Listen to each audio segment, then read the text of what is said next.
இன்னைக்கும் வழிகேட்டில் போகிற பலரையும் நாம பார்க்கலாம். அவங்க சொல்ற வார்த்தை என்ன? எனக்கு அது ஆராய்ந்து பார்ப்பதில்லை, அலசி பார்ப்பதில்லை, சிந்தித்து பார்ப்பதில்லை. அவங்க சொல்ற வார்த்தை என்ன? எனக்கு அவர் பேச்ச கேட்ட சரின்னு பட்டுச்சு, அந்த கட்டுரையை படிச்ச சரின்னு பட்டுச்சு, அவர் வீடியோவை பார்த்த சரின்னு பட்டுச்சு. சொல்றோமா இல்லையா? இந்த சவ்வலத்திலி நப்சி, எனக்கு இது சரி என்று பட்டது என்கிற வார்த்தை வரலாறு கற்பிக்கிற மிக மோசமான வார்த்தை. அல்லாஹ் நம்மை பாதுகாப்பான். அவன் அப்படி சொன்னான்.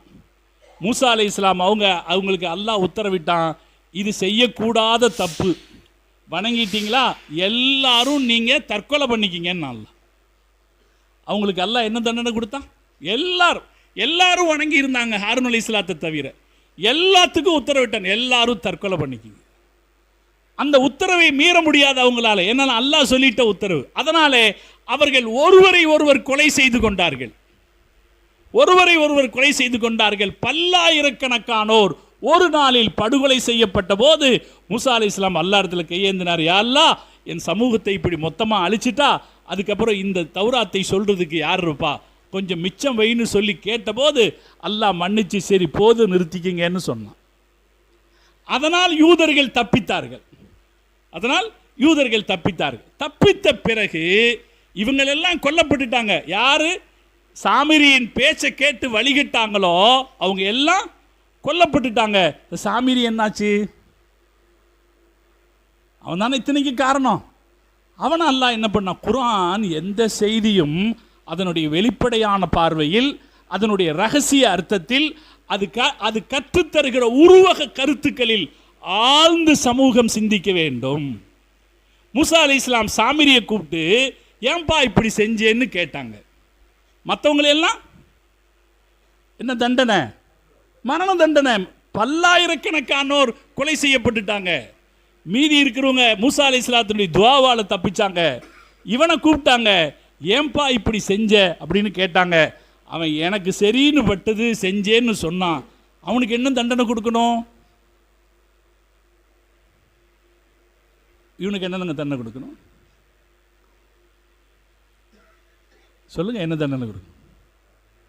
எல்லாத்துக்கும் கொடுத்ததை விட கடுமையான தண்டனை கொடுத்துருக்கணும். ஆனால் மூசா அலைஹிஸ்ஸலாம் என்ன போ தொலைஞ்சு போ, ஒரு வார்த்தையில் சொல்லி விட்டான். தொலைஞ்சு போ, லா மிசாஸ் போ, உனக்கு அதுக்கு அர்த்தம் அப்படித்தான், நீ தொலைஞ்சு போ. லா மிசாஸ், யாரும் உன்னை தொடக்கூடாது, நீ தொலைஞ்சு போ அப்படின்னு சொல்லி அனுப்பிச்சிட்டாங்க. தீண்டத்தகாதவனாக தொலைந்து போ என்று சொல்லி அனுப்பினார்கள்னு வருது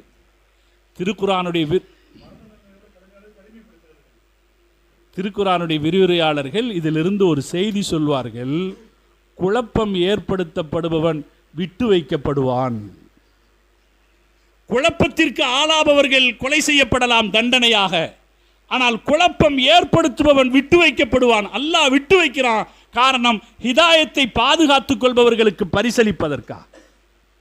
ஹிதாயத்தை யார் பாதுகாத்துக்கிறாங்களோ அவங்களுக்கு என்ன கொடுக்கணும்? லா இலாஹ இல்லல்லாஹ் சொல்லிட்டா, லா இலாஹ இல்லல்லாஹ் சொல்லிட்டா சொர்க்கம் கொடுக்கணும். அதை பாதுகாக்கிறதுக்காக குழப்பம் என்கிற கத்தியை அல்லாஹ் தலைமையில வச்சுட்டே இருக்கான். சாமிரிக்கு என்ன கொடுக்கல? தண்டனை கொடுத்து அழிச்சிடல, அவர் விட்டு வைக்கப்பட்டான். காரணம், குழப்பம் உலகத்தில் இருந்து கொண்டே இருக்கும். அந்த குழப்பம் செய்பவன் நம்மை சார்ந்தவனாக இருப்பான். அவன் நடிப்பான். மூசாவை காணலையேன்னு நடிச்சான், தந்திரங்கள் செய்வான், நல்லது போல் சொல்லுவான். எல்லாவற்றையும் எச்சரிக்கையாக கவனிக்கணும். யாரை பின்பற்றுவது என்பதில் கவனமாக இருக்கிறேன். யூதர்கள் சாமிரியை பின்பற்றி விட்டார்கள். அவர்கள் யாரை பின்பற்றி இருக்க வேண்டும்? ஹாரூன் அலைஹிஸ்ஸலாத்தை பின்பற்றி, இல்லையா? வாழ்க்கையில் பெரிய பாடம் சகோதரர்களை, பெரிய பாடம். வாழ்நாளில் எல்லா நிலையிலும் நினைவில் வைக்க வேண்டிய பாடம். குழப்பம் விட்டு வைக்கப்பட்டு கொண்டே இருக்கும். காரணம், ஹிதாயத்தை பெற்றுக்கொள்பவர்கள் விழிப்போடு தான் இருக்க வேண்டும். ஹிதாயத்தை பெற்று வைத்திருப்பவர்கள் விழிப்போடு இருக்க வேண்டும், எச்சரிக்கையாக இருக்க வேண்டும். எந்த இடத்திலாவது எச்சரிக்கையை தவற விட்டு விட்டால் நாம் சொர்க்கத்தை இழக்கிறோம் என்று அர்த்தமாகிவிடும். அல்லாஹ் பாதுகாப்பானா? அருமையான சகோதரர்களே, நாம் வாழ்ந்த காலகட்டத்தில் கடந்த 30 வருஷங்களில் ஏகப்பட்ட குழப்பத்தை நாம் கடந்து வந்துட்டோம். ஏகப்பட்ட குழப்பம். எத்தனையோ இயக்கங்கள், 4 மதுஹபுகளை குறை சொன்னவர்கள் 40 பிரிவுகளாக பிரிந்து போனார்கள். மதுகபுகளுடைய கருத்து வேறுபாடுகளை குறை சொன்னவர்கள் நாற்றம் எடுக்கிற கருத்துக்களால் பிரிந்து போனார்கள். அதெல்லாம் அந்த இயக்க வேறுபாடுகள் கருத்துக்கள் எல்லாம் ஓரளவு அடையாளம் காணப்பட்டு இவங்கெல்லாம் இவ்வளவுதான் என்ற அடையாளம் காணப்பட்டுருச்சு. அப்படித்தானுங்க? இந்த இயக்கத்தில் இருக்கிறவன் எப்படி, இவன் இப்படி, அவனுங்களில் ஒருத்தரை இவன் பின்பற்றத்தகாதவன்னு சொல்லிக்கிட்டான் இல்லைங்களா? ஒரு வாதம் வச்சாங்க, இவர் மார்க்கம் சொல்ல தகுந்தவரா அப்படின்னு வச்சாங்களா இல்லையா? நீங்கள்லாம் ஒன்றும் கவனிக்காத மாதிரி இருக்கீங்க. வச்சாங்க. நான் உங்களுக்காக என்ன பண்ணேன், இன்னைக்கு உட்கார்ந்து அவங்க பேசுனதை அப்படியே எழுதி எடுத்துட்டு வந்தேன். பிஜேங்கிற ஒரு தமிழ்நாடு தௌஹீத் ஜமாத்துக்காரங்களை பற்றி சொல்கிறார். அவர் வெளியே போயிட்டாரா இல்லையா? அதுக்கப்புறம் அவர் அவங்கள பற்றி சொல்கிறார். கோவை ரஹமத்துல்லாவை பற்றி சொல்கிறார். கோவை ரஹமத்துல்லா ஒரு அயோக்கியர். இதை நான் சொல்லலை, யார் சொல்கிறது? ஆமாம், நான் திருப்பி பேரை சொல்ல விரும்பலை, நீங்கள் ஞாபகத்தில் வச்சுங்க. இதெல்லாம் வீடியோ இருக்குது. கோவை ரஹமத்துல்லா ஒரு அயோக்கியர். அனாதை முதியோர் ஜகாத்து பண அவர்களுக்கு சொந்தமான ஜகாத்து பணத்தை மோசடி செய்த கும்பலில் ஒருவர். அப்படின்னா மோசடி செய்த கும்பல் எது? அது நீங்க சொல்லிக்கங்க. மோசடி செய்த கும்பலில் ஒருவர். மார்க்கம் அனுமதிக்காத வகையில் பணம் வசூல் செய்யும் பணப்பேய். யார் சொல்லல? நம்ம சொல்லல, அவர் சொன்னது. பாருங்க, பாலியல் மற்றும் பொருளாதார குற்றவாளி கும்பலில் ஒருவர். அவர் ரொம்ப தெளிவாக பேசுறாரு. அவர் என்ன பண்ணல, ஒரு ஆளை மட்டும் குறை சொல்லல, பாலியல் மற்றும் பொருளாதார குற்றவாளி கும்பலில் ஒருவர். அப்ப இந்த கும்பலே இந்த கும்பல் தான், பாலியல் கும்பல் தான். யார் சொல்றார் பாருங்க, பாலியல் குற்றவாளி அவர் சொல்றார். அதுக்கப்புறம் சுய ஆதாயத்திற்காகவும் இயக்க ஆதாயத்திற்காகவும் குர்ஆன் ஹதீஸை வளைப்பவர், வஹி மட்டுமே மார்க்கம் என்ற கொள்கையிலிருந்து தடம் புரண்டவர், அல்லாவின் பெயரால் துணிந்து சத்தியமிட்டு பொய் சொல்பவர், ஹதீஸுகளை இட்டுக்கட்டி வஹியில் கைச்சரக்கை காட்டும் கும்பலில் ஒருவர். எல்லாத்தையுமே கும்பலில் ஒருவர். புயல் நிவாரண நிதியில் ஊழல் செய்த கும்பலில் ஒருவர். புயல் யாரெல்லாம் நிவாரணம் கொடுக்குறானோ அவன் எல்லாம் யோசிக்கணும். புயல் நிவாரண நிதியில் ஊழல் செய்த கும்பலில் ஒருவர். ஆதாரங்களை செட்டப் செய்து உருவாக்குபவர், ஒட்டுமொத்த சமூகத்திற்கும் துரோகம் செய்யும் கும்பலில் ஒருவர். பொய்யான ஃபத்வாக்களை கொடுத்து மக்களை வழிகெடுப்போரில் முதன்மையானவர். இது நம்ம கவனிக்கணும். பொய்யான ஃபத்வாக்கள், பொய்யான மார்க்க தீர்ப்புகள் கொடுத்து மக்களை வழிகெடுப்பவரில் ஒருவர். தனிநபர்களுக்கும் பிற இயக்கத்தினருக்கும் சொந்தமான சொத்துக்களை அபகரிக்கும் கூட்டத்தில் ஒருவர். அல்லாவின் பள்ளிவாசலை பூட்டி மக்களை தொலைவிடாமல் கெடுக்கும் கும்பலில் ஒருவர். பொய் வழக்கு மூலம் மக்கள் சொத்துக்களை பாலடித்து அபகரிக்க முயலும் கும்பலில் ஒருவர். அருவருக்கத்தக்க பேச்சுக்களால் முஸ்லிம்களின் கண்ணியத்தை பொது வழியில் குலைப்பவர். இன்னும் நிறைய இருக்கு. இது போதுமல்ல நமக்கு? இது யார் சொன்னது? அவங்கள ஒருத்தரை பற்றி சொல்லி இவர் மார்க்கம் சொல்ல தகுதி இல்லாதவர்னு சொன்னது. சரி, திருப்பி அவங்க சொல்லணுமா இல்லையா? அவங்க அடுத்து திருப்பி சொல்றாங்க பாருங்க. அவங்க சொல்றது, பிஜே என்பவர் மதகுரு போர்வையில் பிறரின் மனைவியிடத்தில் கள்ள உறவு வைத்தவர். ஒன்று, நம்ம இதெல்லாம் பள்ளிவாசல் சொல்றதுக்கு அசிங்கமாக இருக்குது. ஆனால் இதெல்லாம் வருது. நான் இதெல்லாம் சொல்கிறேன் ஒரு காரணத்துக்காகத்தான் சொல்கிறேன், கேளுங்க. பல பெண்களை விபச்சாரத்திற்கு அழைத்தவர். இங்கே தாய்மார்கள் பலர் இருக்கலாம். அவர்கள் சாதாரணமாக இயக்கங்களை நிலைக்கலாம். கூப்பிடுகிறார்களே போய் வரலாம் என்ற அந்த பெண்கள் போகலாம். ஆனால் அவர்கள் யார் என்பதை அவர்கள் அறியாமல் இருக்கக்கூடாதல்லவா? அவங்கள பற்றி அவங்களே சொல்லிக்கிற செய்தி. அவர் சொல்றார், பல பெண்களை விபச்சாரத்திற்கு அழைத்தவர். இதில் வசமாக பிடிபட்ட ஷைத்தான் விசாரணைக்கு வராமல் தொடை நடுங்கி இருப்பவர். இன்னொன்று கவனிங்க, நோன்பு பெருநாள் தொழுகைக்கு கூட வராத பாவி. நோன்பு பெருநாள் தொழுகைக்கு கூட வராத பாவி ஆவார். முஸ்லிம் அறிஞர்களை பற்றிய கண்ணியத்தை சீர்குலைத்தவர். மகரமான பெண்களுடன் உறவு வைத்து கொண்டவர். என்ன அர்த்தத்துக்கு? மகரமான பெண்களுடன் உறவு வைத்து கொண்டவர்னா அதுக்கு என்ன அர்த்தம்? யாரை கல்யாணம் பண்ணக்கூடாதோ அவங்க கிட்டேயே உறவு வச்சுக்கிட்டாருன்னு அர்த்தம். சரி, இதெல்லாம் அவங்க சொன்ன வார்த்தை. எதுவும் நான் சொன்னதல்ல. அனாதைகள், ஜகாத் அவர்கள் ஆகியோருடைய பணத்தை திருடிய பாதகர், அல்லாவின் மீது துளியும் அச்சமின்றி பொய்யுரைப்பவர், தனது குறையை மறைப்பதற்காக உத்தம நபியை களங்கப்படுத்தியவர், தனது பொய்யை மறைப்பதற்காக உத்தம நபியை களங்கப்படுத்தியவர், நபியை இழிவுபடுத்தியதில் காவி கல்யாணராமனை விட கொடியவர், தன்னை காத்துக்கொள்ள துணிந்து பொய்யாக ஆதாரங்களை தருபவர், முஸ்லிம் இளைஞர்களை மூளைச்சலவை செய்து இன்று வரை தீவிரவாதியாக ஆக்க துடிக்கும் பயங்கரவாதி, இளைஞர்களை காட்டி கொடுக்கும் சமுதாய துரோகி, பொய்யான ஃபத்துவாக்களை கொடுத்து மக்களை வழிகெடுக்கும் வழிகேடர். இது யார் சொன்னதில்ல? நம்ம சொன்னதில்லை. நம்ம யாரும் இவங்களை பற்றி இவ்வளோ மோசமாக பேசலை. யார் பேசிக்கிட்டா? அவங்களே பேசிக்கிட்டாங்க. இயக்க அமைப்புகள் அத்தனையுமே ஒருத்தர் பேசுனதுக்கு அளவே இல்லை. இப்படி எல்லாம் பேசி அவங்க என்ன ஆகிக்கிட்டாங்க? ஒரு செட்டில்டு ஆயிட்டாங்களா இல்லையா? இதுக்கும் மேலே அந்த கும்பலில் ஒரு ஆள் இருக்கிறான்னா அவன் மானங்கெட்டவன் அர்த்தம் இல்லையா? இத்தனை பேச்சுக்கும் மேலே அவர்களுடைய தலைவர்கள் மீது, அவர்களுடைய வழிகாட்டுகள் மீது, அவர்களுக்காக மார்க்கம் சொல்லுகிறவர்கள் மீது இவ்வளவு பேச்சுக்கள் வந்த பிறகும் அவங்க பின்னால இயக்கம் என்கிற ஒற்றை காரணத்திற்காக பின்னால் செல்லுகிற யாருமே இப்படித்தானே சொல்லணும். அல்லாஹ் குர்ஆன்ல சில நேரத்தில் கோவிச்சு சொல்லுவான், ஒத்தில்லின் பாததாலிக்க ஜனீம்னு, கேடு கெட்டவர்கள் அப்படிமா அல்லாஹ், அப்பம் பேர் தெரியாதவர்கள் அப்படிமா அல்லாஹ். அது கோபத்தில் பேசப்படுற வார்த்தை. இது இவ்வளவுக்கும் பிறகு இவர்களது பின்னால் செல்பவங்க இப்படித்தான் இருப்பாங்க அப்படின்னு அல்லாஹ் சொல்றான். நபி ஸல்லல்லாஹு அலைஹி வஸல்லம் அவங்களும் இவங்களை குறித்த கடுமையான வார்த்தைகளை ஸல்லல்லாஹு அலைஹி வஸல்லம் அவங்க சொல்லியிருக்கிறாங்க. சரி, இதெல்லாம் இருக்கட்டும்.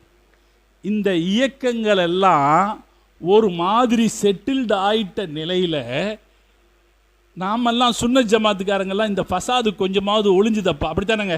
கொஞ்சமாவது ஒளிஞ்சுது, நாம் நிம்மதியாக தொழுகலாம், நாம் நிம்மதியாக நோன்பு வைக்கலாம், நாம் நிம்மதியாக மார்க்க வேலைகளை பார்க்கலாம் அப்படின்று நினச்சிருக்கிற நேரத்தில் புதிதாக குழப்பங்கள் உருவாகின்றன தனிநபர்களாலே. இயக்கங்கள் போச்சு. இனி இயக்கங்கள் பேரை சொல்லிக்கிட்டு என்ன செய்ய முடியாது? ஒட்டுமொத்த முஸ்லிம் உம்மத்தை பாழ்படுத்த முடியாதுங்கிற சூழ்நிலையில் இப்போ யார் வர்றா? தனிநபர்கள் வர்றான். இயக்க பேர் இல்லாமல் தனிநபர் வர்றான். அவனவனிடத்தில் இருக்கிற திறமைகளை வைத்துக்கொண்டு, சாமிரி இடத்தில் இருந்த திறமையை போல சில திறமையை வச்சுக்கிட்டு தனிநபர் வர்றான். தனிநபர்கள் வந்து சில கருத்துக்களை பேசுகிறான். பேசுகிற கருத்துக்கள் நம் ஈமானுக்கு மேல் வைத்திருக்கிற கத்திகள் அப்படிங்கிறத நம்மள சில பேர் புரியாமல் இருக்கிறோம். சிலர் அவர்களுடைய வழியிலே சென்று விடுகிறோம். அதில் குறிப்பாக நம் சமூகத்தில் இருக்கிற தாய்மார்கள் இப்பெல்லாம் ஒரு ஃபேஷனாக போச்சு. யார் கூப்பிட்டாலும் போயிடலான்ற நினைப்பு. யார் கூப்பிட்டாலும் பயான் தானே சொல்றாரு, நல்லது தானே சொல்றாரு, யார் கூப்பிட்டாலும் போயிடலாம் அப்படிங்கிற ஒரு நினைப்பு இருக்குதே, அது தப்பானது. சமுதாயத்தில் நம்ம மேல ஒரு மரியாதை நமக்கு இருக்குதுன்னா நாம யார் பேச்சை கேட்கணுங்கிறதுல நமக்கு ஒரு தீர்மானம் இருக்கணும்.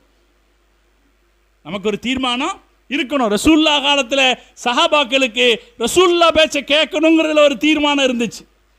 ரசூலுல்லாஹ் பேச்சை கேட்கணும், அவங்க சுன்னத்தை தான் கடைபிடிக்கணும், வேற யாருடைய பேச்சையும் கேட்கக்கூடாதுன்னு ஒரு தீர்மானம் இருந்துச்சு.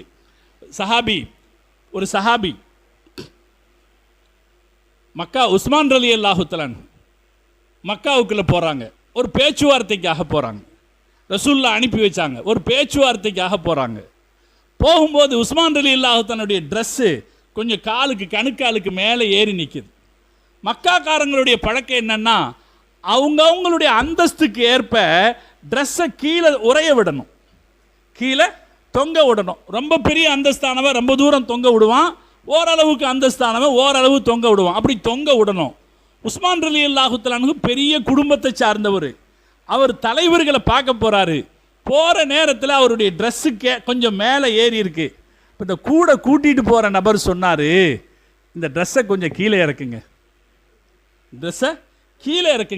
நீங்கள் தலைவர்களை சந்திக்க போகிறீங்க அப்படின்னு சொன்னபோது உஸ்மான் ரலியல்லாஹு தஆலா சொன்னாங்க, லா ஹக்கதா இஸ்ரத்து சாஹிபினா ஸல்லல்லாஹு, அப்படியெல்லாம் சொல்ல முடியாது. எங்க ரசூலுல்லாஹ் இப்படித்தான் செஞ்சாங்க அப்படின்னு சொன்னாங்க இல்லையா? இதுதான் ஈமானிய சுயமரியாதை என்பது, இதுதான் ஈமானிய தன்மானம் என்பது. இந்த ஈமானிய தன்மானம் லா இலாஹ இல்லல்லாஹ் சொன்ன நம்மள ஒவ்வொருத்தருக்கும் இருக்கணும். யார் பேச்சை கேட்கிறது, எப்படிப்பட்ட பேச்சை கேட்கிறது, யாருக்கு கட்டுப்படுவது என்பதில் நமக்கு ஒரு தன்மானம் வேண்டும். நம்மில் ஆண்களுக்கும் வேண்டும், பெண்களுக்கும் வேண்டும். அது இல்லாமல் போகுமானால் ஆபத்தை நாமே விலை தேடி வாங்கி கொண்டதாக ஆகிவிடும். அல்லாஹ் பாதுகாத்து விடுவானா? இப்போ நாம் என்ன செய்யணும்? எங்க பாருங்க, குழப்பம் 1-2 வடிவத்தில் எல்லாம் இஸ்லாத்துக்குள்ள வந்ததில்லை. 1-2 வடிவத்தில் எல்லாம் வந்ததில்லை, ஏகப்பட்ட வடிவத்தில் வந்திருக்கு. அமெரிக்காவில், நான் அங்கிருந்து போயிடுறேன் உங்களுக்கு புரியும் ஈஸியாக. அமெரிக்காவில் முகமது எலிஜா அப்படின்னு ஒரு குரூப் வந்துச்சு. அவன் முஸ்லீம் தான் சொல்லிக்கிட்டான். ஆனால் அவன் என்ன நினைச்சான்னா, கருப்பின மக்களுடைய ஆதரவை வாங்கணும்னா, கருப்பின மக்களுடைய ஆதரவை வாங்கணும்னா வெள்ளைக்காரங்களை பற்றி ஏதாவது சொல்லணும். அதுக்காக அவன் என்ன சொன்னான், வெள்ளைக்காரங்கள்லாம் ஷைத்தான்கள் அப்படின்னா. குர்ஆனில் ஷைத்தான்களை பற்றி வருதா இல்லையா? அதெல்லாம் யார் தான்? இந்த வெள்ளைக்காரங்க தான் ஷைத்தான்கள் அப்படின்னா. ஷைத்தானை எதிர்த்து சண்டை போடுறதுனா, இந்த வெள்ளைக்காரங்களை எதிர்த்து சண்டை போடுறது தான் இஸ்லாம் அப்படின்னு சொல்லி ஒரு இஸ்லாத்தை பரப்பியிருக்கான். எங்க? அமெரிக்காவில். ரொம்ப நாள் அது இருந்திருக்கு, ரொம்ப நாள் அதுதான் இஸ்லாம்ங்கிற பேரில் அமெரிக்காவில் இருந்திருக்கு. நீங்கள் மால்கம் எக்ஸ் என்ற ஒருத்தரை பற்றி கேள்விப்பட்டிருக்கலாம். மால்கம் எக்ஸ் அமெரிக்காவில் இருக்கிற கருப்பின மக்களுக்காக போராடிய ஒருத்தர். அவர் சொல்கிறாரு, நான் ஹஜ்ஜுக்கு வந்தேன், ஹஜ்ஜுக்கு இஹ்ராம் உடையில வெள்ளைக்காரர்களை பார்த்தபோது தான் அந்த எண்ணம் என்னிடத்தில் இருந்து போச்சு. முஸ்லீம்கள்லையும் யார் இருக்கா? வெள்ளைக்காரங்க இருக்காங்க, அவங்க நம்ம சகோதரர்கள், அவங்க யார் கிடையாது, ஷைத்தான்கள் அல்ல அப்படின்னு எனக்கு அந்த எண்ணம் போச்சுன்னு. அப்போ எப்படியெல்லாம் பிரச்சனை, ஒரு உச்சபட்சமாக நான் சொல்கிறேன் உங்களுக்கு, நம்ம மார்க்கத்தில் குழப்பத்தை ஏற்படுத்துறதுக்கு இன்னதான் வழின்னு இல்லை, எத்தனையோ வழிகளில் குழப்பத்தை ஏற்படுத்தியிருக்கான். கேரளாவில் சேகனூர் மௌலவின்னு ஒரு ஆள் வந்தார். அந்த ஆள் திடீர்னு என்ன சொன்னார், 3 வக்து தொழுதா போதும். நமக்கு தான் எங்கேயாவது கொஞ்சம் சலுகை கிடைச்சா சௌகரியம் தானே, ஏற்கனவே 5 நேரம்னா கஷ்டமாக இருக்குது, அதனால் 3 வக்து தொழுதா போதும். அது ஒரு பெரிய இஷ்யூ ஆச்சு. இப்படி பிரச்சனைகளுக்கு நம்ம மார்க்கத்தில் பிரச்சனைகளை ஏற்படுத்துனதில் கொஞ்சம் நஞ்சம் கிடையாது, ஏகப்பட்ட பேர் பிரச்சனைகளை ஏற்படுத்தியிருக்காங்க. நாம தான் என்ன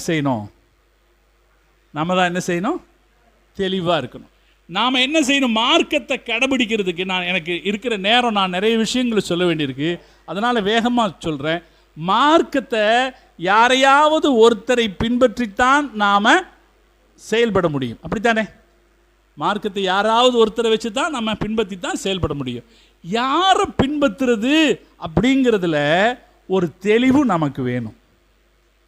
அது நம்முடைய சுயமரியாதை, நம்முடைய சுய கௌரவம். நீங்கள் அரிசி வாங்குறதா இருந்தாலோ, மளிகை ஜாமானம் வாங்குறதா இருந்தாலோ, எங்கே போய் வாங்குறது அப்படின்றதுல ஒரு கௌரவம் பார்ப்பீங்களா இல்லையா? பார்ப்பீங்களா இல்லையா? துணி வாங்குறது, ட்ரெஸ் வாங்குறது, எங்கே போய் வாங்குறது, கௌரவம் பார்ப்போமா இல்லைங்களா? ஒரு கார் வாங்க போகிறோம், எங்கே வாங்கலாம், எந்த கம்பெனியில் வாங்கலாம், அதில் ஒரு கௌரவம் பார்ப்போமா இல்லைங்களா? இது எப்படி கௌரவம் பார்க்கிற விஷயமோ, அதை விட முக்கியமானது நாம் யாரை பின்பற்றுகிறோம் என்பதில் நாம் கௌரவம் பார்த்தாக வேண்டும். நான் கௌரவமான ஒரு மனுஷன் அப்படின்னா, நான் கௌரவமான ஒரு மூமின் அப்படின்னா, நான் யாரை பின்பற்றுறேன், நான் பின்பற்றுபவர் எப்படிப்பட்டவர் என்பதை கவனித்தாக.